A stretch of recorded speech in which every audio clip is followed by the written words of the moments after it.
या बातमीचे प्रायोजक आहेत हॉटेल बडेपीर सोलापूर।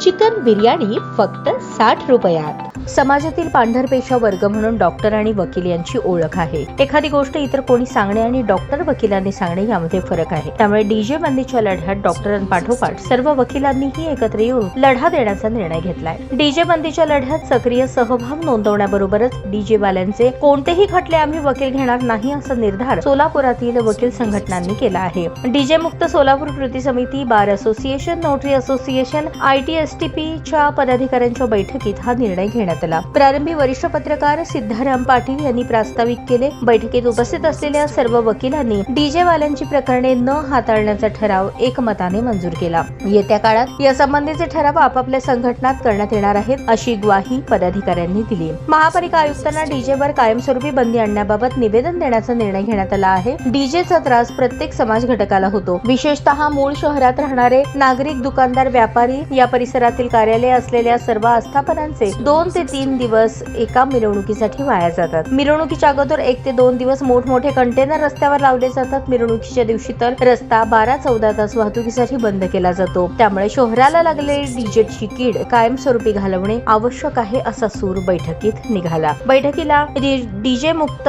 सोलापूर कृती समितीचे अध्यक्ष ज्येष्ठ विधिज्ञ धनंजय माने, बार असोसिएशनचे अध्यक्ष बाबासाहेब जाधव, महेश अगरवाल, हेमंत कुमार माळी, बार असोसिएशनचे रियाज शेख, ITSTPचे अध्यक्ष अक्षय अंदोरे, जॉइंट सेक्रेटरी व्यंकटेश दारणा, राजेश बट्टू, संदीप शेंडगे, राजशेखर कोरे, विकास कुलकर्णी, लक्ष्मीकांत गवई आदी वकिलांसह कृती समितीचे कौस्तुभ करवा, असीम सिंदगी, प्रियांका पवार व सामाजिक कार्यकर्ते विजयकुमार पारसेकर आदी उपस्थित होते। ताज्या बातम्या पाहण्यासाठी प्राईम महाराष्ट्र न्यूज चॅनलला सबस्क्राईब करा।